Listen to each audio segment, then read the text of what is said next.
Hello दोस्तों, कैसे हो आप सब। आइए आज हम देखते हैं क्षितेंद्रनाथ मजूमदार, जिनका समय है 1891 से 1975 तक। ठीक, क्षितेंद्रनाथ मजूमदार। पहला प्रश्न है, क्षितेंद्रनाथ किस धर्म के अनुयायी थे? तो हमारा आंसर है वैष्णव धर्म के अनुयायी थे। ठीक, क्षितेंद्रनाथ बंगाल शैली के कैसे चित्रकार थे? इसका आंसर है वैष्णव। ठीक, आइए नेक्स्ट प्रश्न देखते हैं। नेक्स्ट प्रश्न है हमारा, क्षितेंद्रनाथ किस स्कूल के प्रधानाध्यापक नियुक्त हुए थे? हमारा आंसर वो है Indian society of oriental arts. ठीक, Indian society of oriental art. Next, Kshitindranath का विषय क्या था? तो इनका विषय था राधा कृष्ण और चैतन्य। क्या था? राधा कृष्ण और चैतन्य। ठीक, आइए नेक्स्ट प्रश्न देखते हैं। नेक्स्ट प्रश्न है कि क्षितेंद्रनाथ का पहला चित्र ध्रुव की तपस्या किसने खरीदा? क्या? क्षितेंद्रनाथ का पहला चित्र ध्रुव की तपस्या किसने खरीदा? तो इसका आंसर है एक अंग्रेज ने 80 रुपये में खरीदा था। 80 रुपये में खरीदा था। ठीक, अगला प्रश्न, क्षितेंद्रनाथ का दूसरा चित्र राधा का अभिसार किसने खरीदा था? इसका आंसर है रॉयल कॉलेज ऑफ आर्ट। ठीक, लंदन के प्रधान अध्यक्ष ने 100 रुपये में खरीदा था। ठीक है, आइए नेक्स्ट प्रश्न देखते हैं। नेक्स्ट प्रश्न है, क्षितेंद्रनाथ को किस विद्यालय में अध्यक्ष पद पर नियुक्त किया गया था? इसका आंसर है 1942 ईस्वी में इलाहाबाद विश्वविद्यालय के कला विभाग में। ठीक, नेक्स्ट प्रश्न है, क्षितेंद्रनाथ ने किन देवियों के चित्रों को चित्रित किया? हमारा आंसर सरस्वती, लक्ष्मी और मनसा देवी को चित्रित किया था। क्षितेंद्रनाथ मजूमदार का उत्कृष्ट चित्र कौन सा है? हमारा आंसर पालित मृग। क्या है? पालित मृग। ठीक, नेक्स्ट प्रश्न देखते हैं। नेक्स्ट प्रश्न है कि क्षितेंद्रनाथ मजूमदार के प्रिय रंग कौन कौन से हैं? तो हमारा आंसर हल्का पीला, हरा, लाल तथा गेरुआ रंग है। ठीक, भावों का सम्राट किसे कहा जाता है? तो क्षितेंद्रनाथ मजूमदार को भावों का सम्राट कहा जाता है। ठीक, बंगाल शैली के किस चित्रकार के चित्रों की पृष्ठभूमि में वृक्ष अधिक दिखाई देते हैं? वो हैं क्षितेंद्रनाथ। ठीक, इनके चित्रों में जो पृष्ठभूमि है उस पर अधिक वृक्ष दिखाई देते हैं। ठीक, बंगाल शैली के किस चित्रकार की मृत्यु इलाहाबाद में हुई थी? हमारा आंसर है क्षितेंद्रनाथ मजूमदार की मृत्यु 1975 ईस्वी में हुई थी। ठीक, कहाँ? इलाहाबाद में। आइए नेक्स्ट प्रश्न हम देखते हैं कि देवी प्रसाद राय चौधरी। क्या? देवी प्रसाद राय चौधरी, इनका जो समय है 1899 से 1975 तक। ठीक, केंद्रीय ललित कला अकादमी नई दिल्ली के प्रथम अध्यक्ष कौन थे? हमारा आंसर है वो देवी प्रसाद राय चौधरी ही थे। कौन?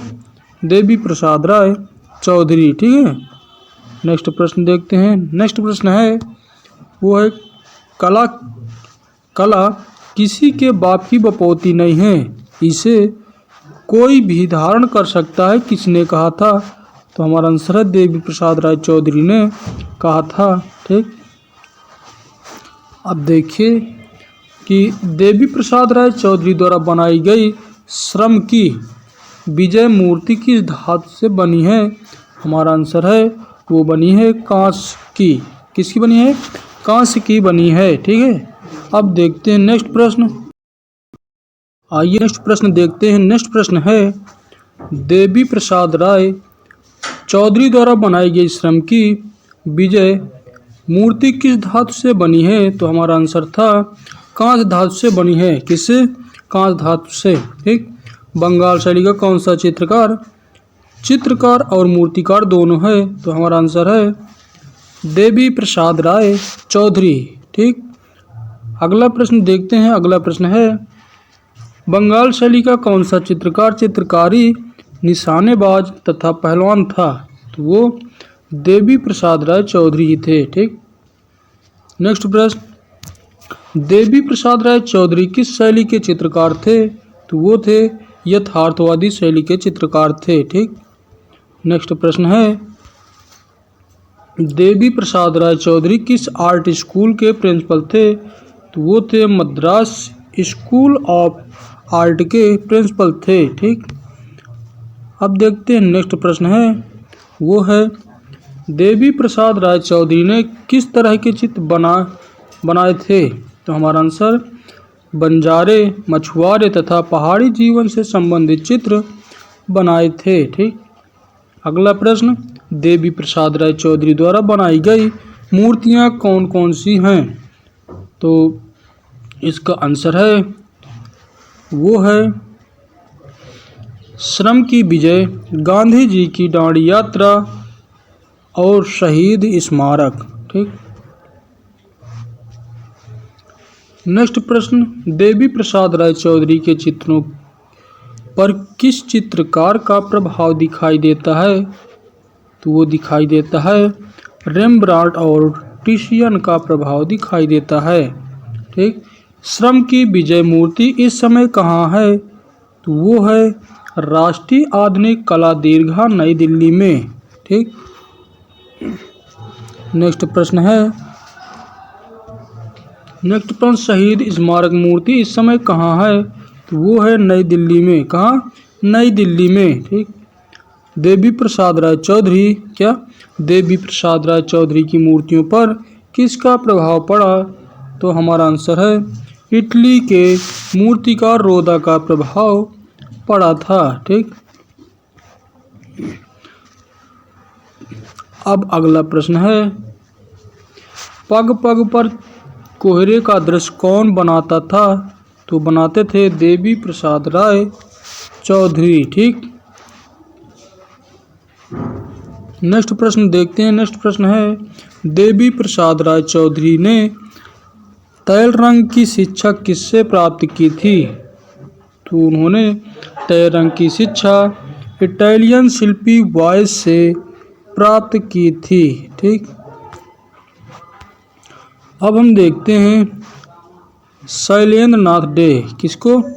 शैलेंद्र नाथ डे को देखते हैं। ठीक। पहला प्रश्न है कि शैलेंद्र नाथ डे का जन्म कहाँ हुआ था? अब हमारा अगला जो प्रश्न था वो है राजस्थानी कला के पुनर्जागरण के अग्रणी कलाकार कौन थे? तो वो हमारा आंसर है शैलेंद्र नाथ डे ही थे। ठीक। कौन थे? शैलेंद्र नाथ डे। नेक्स्ट प्रश्न, शैलेंद्र नाथ डे ने कला की शिक्षा किससे प्राप्त की थी? तो हमारा आंसर है कला की शिक्षा अवनींद्रनाथ ठाकुर से प्राप्त की थी। किससे? अवनींद्रनाथ ठाकुर से ही प्राप्त की थी। ठीक। नेक्स्ट प्रश्न है भारतीय चित्रकला पद्धति नामक पुस्तक किसने लिखी? तो हमारा आंसर ही था शैलेंद्र नाथ डे ने ही लिखी थी। ठीक। अब देखते हैं एक नज़र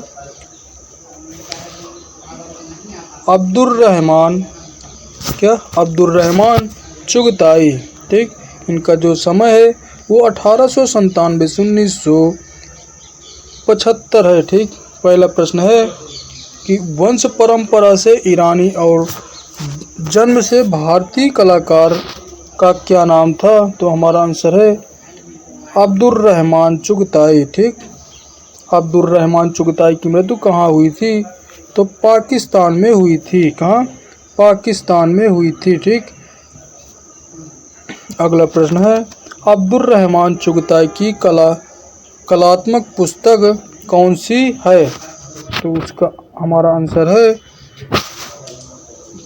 मुरक्का ए चुगताई। क्या है? मुरक्का ए चुगताई। ठीक। नेक्स्ट प्रश्न, मुरक्का ए चुगताई पुस्तक का प्रथम प्रकाशन कब हुआ? तो वो हुआ था 1930 से 32 ईस्वी के लगभग। कब? 1930 से 32 ईस्वी के लगभग। अब्दुल रहमान चुगताई की दूसरी पुस्तक का क्या नाम है? तो हमारा आंसर है नक्श ए चुगताई। क्या नाम? नक्श ए चुगताई। ठीक। अगला जो प्रश्न है वो है, ये पुस्तक कब प्रकाशित हुई थी? कौन? नक्श ए चुगताई का प्रकाशन 1936 में हुआ था। ठीक दोस्तों, आज इतना ही। अब हम मिलते हैं नए प्रश्नों के साथ अगले दिन। Okay, thanks.